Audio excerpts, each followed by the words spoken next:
Okay, Mr. LaFond.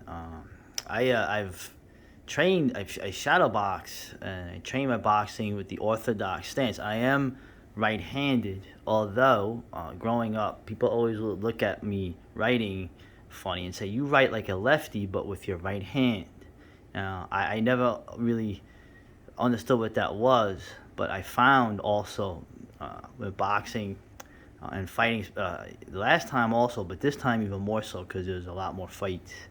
That my left, it's just my left lead was not really working for me. Everybody was, hitting me with some really really good shots. When I switched it up to the southpaw, I seemed to not even do better, which I did, but just my head was more erect, and I didn't feel like I was looking away as much, I just it seemed more awkward doing what a right-handed person is supposed to do in boxing, and with the right hand, I seemed a lot more natural and more effective. My lead hook was actually landing on people, and I was hooking off the jab and stuff like that. Anyway, You're you had the same problem I did. I did better also in boxing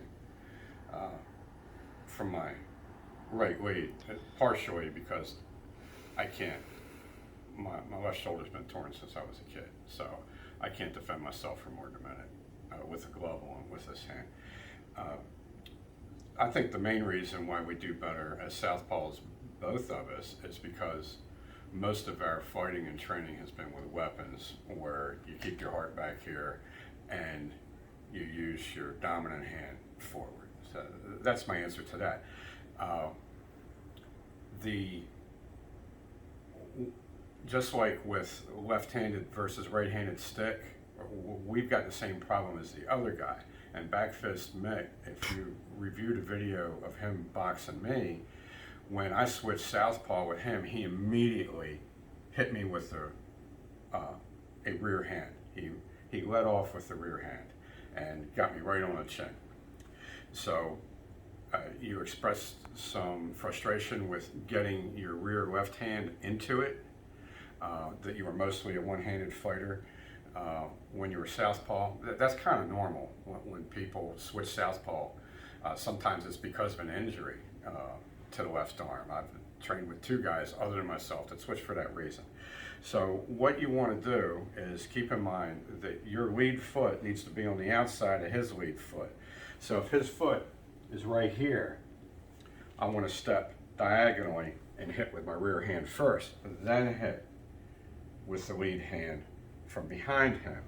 If his foot is on the outside here, I want to feint that I'm going to go in straight to get him to set his weight down, then do a C-step around it and hit him. That's a little bit of an exaggerated C-step, right. Okay, but you don't want to go just right across because you could rip your ankle by hitting your foot on his ankle and then stepping on the side of your foot, and some heavyweight professionals have had their careers ruined because of this. So if his foot is over here, you want to feint it, you're going in straight, your weight's here, it's loaded for this hand, you're going to C-step around and you're going to sink your weight in off of this into here. So this punch goes in when the weight switches to here.